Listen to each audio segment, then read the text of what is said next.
So today we're going to look at the chain rule of differentiation. And the chain rule can be stated three different ways at least, possibly more. And the chain rule deals with differentiating a composition. So if you remember, a composition is a function that's made up of several functions. Well, some people remember it as fog or f of g of x. So let h of x equal our composition, f of g of x. If g is differentiable at x, meaning I can find g prime, and f is differentiable at g of x, meaning I could take the derivative of f prime of g of x, then the derivative of my composition will be the derivative of the outer function with respect to the inner function times the derivative of the inner function with respect to x. This is written in Newtonian notation. And really, the way it's written is not the way it says. The way it's written is it says this is f prime of g of x times g prime of x, meaning that my answer is in terms of x, but we don't really get to see what we're differentiating with respect to. For the chain rule, normally the Leibniz notation is used. So y is going to be a function of u, and u is going to be a function of x. So then if y is differentiable at u and u is differentiable at x, then dy dx is equal to dy du times du dx, where y is the outer function and u is the inner function.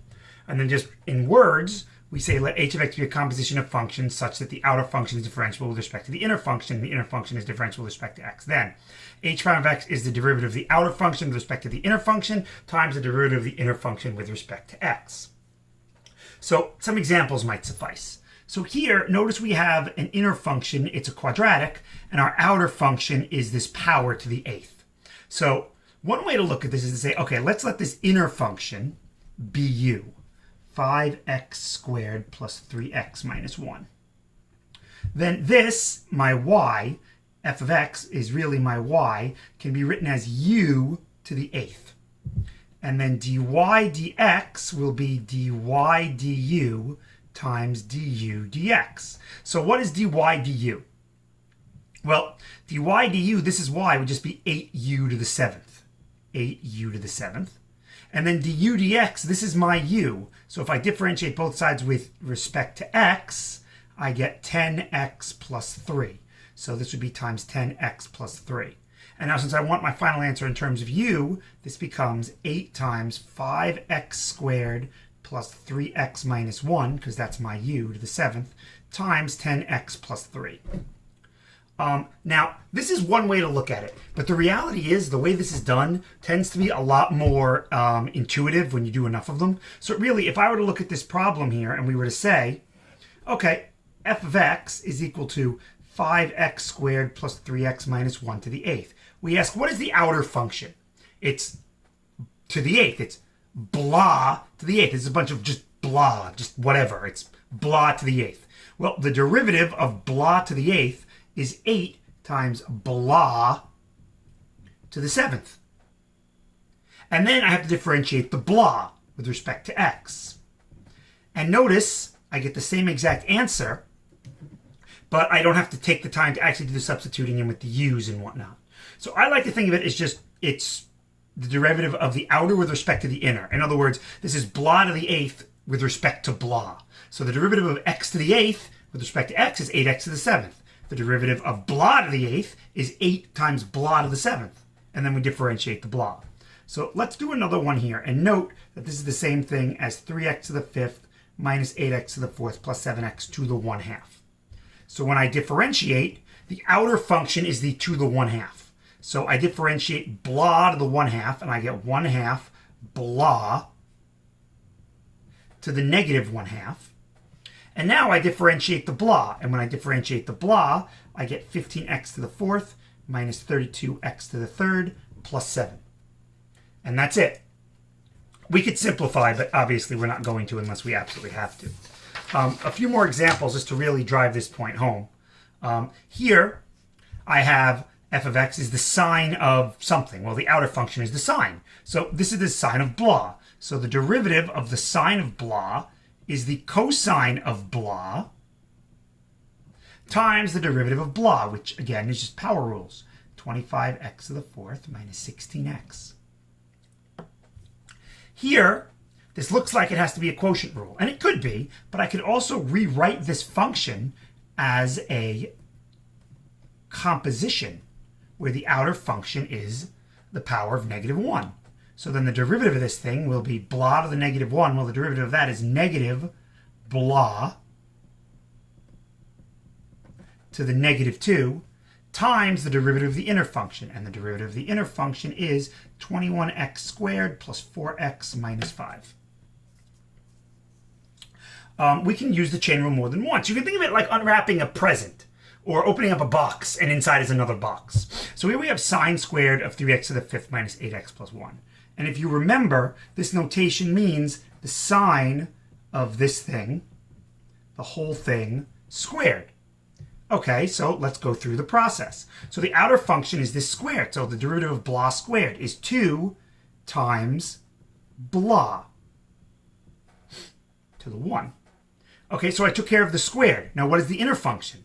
Well, the inner function is sine of, I already used blah, so sine of blah. Whatever. So what is the derivative of the sine of blah? The derivative of the sine of blah is the cosine of blah. And now I still have to differentiate the blah. And when I differentiate the blah, I get that. So here we use the chain rule twice because this was a composition of 3 functions. If I were to do this with the Leibniz notation, I might say that dy dx is equal to dy du times du dv times dv dx, where your u function is the sine of 3x to the 5th minus 8x plus 1. Your v function is the 3x to the 5th minus 8x plus 1. And then so your y would be u squared, and then your u would be sine of v. So, I mean, you notice how crazy this gets. Your y is u squared, your u is the sine of v. So now going through all of this, we have that dy dx is equal to dy du, so that's 2u, times du dv, so that's cosine of v, times dv dx, and v is this guy, so then that would be 15x to the 4th minus 8. There's that guy there. The cosine of v is, well, that's v, so there's your cosine of v, and then your 2 times u, here's your u. So I just think it's easier to kind of do it in order. Now, we can incorporate products and quotients with this as well. So I could write this as sine of x to the -1, like with the -1 in here, but instead I'm going to do this as a product and a quotient, just to give you an idea. So here we go. Ready? So the derivative is, this is a product. So this is first times derivative of the second, but just to really drive the point home, I'm going to do second times derivative of the first, which is just 1, plus first times derivative of the second. Well, the derivative of the second is outer with respect to inner. So the derivative of sine of blah is cosine of blah. And then I have to differentiate the blah. And I'll differentiate the blah by doing a quotient rule. Bottom, derivative of the top, minus top, derivative of the bottom, all over the bottom squared. So the derivative is sine of 1 over x plus, well, that's 0. This becomes -1 over x squared. With an x, that would just be -1 over x. This would be minus 1 over x cosine 1 over x. And that's all there is to it. You can think of it almost like if I were to differentiate a very large function, like, I don't know, like this.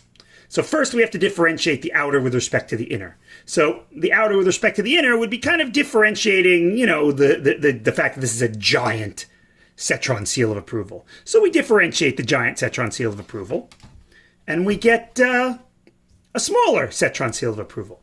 But now we still have to differentiate the inner function. Well, the inner function is just a regular old seal. So there's my chain rule. I took this really complicated function, differentiated it, treating the inside as a constant. So I treated the whole just rabbit costume as a constant. And then afterwards, I deal with the rabbit costume separately. And that is how you use the chain rule to differentiate. And again, it can be used in the product rule as well, and the quotient rule with the trig derivatives and everything. So this gets a giant Cetron differentiated rabbit seals of approval. Differentiate the outer with respect to the inner, and then the inner with respect to x. Thanks for watching.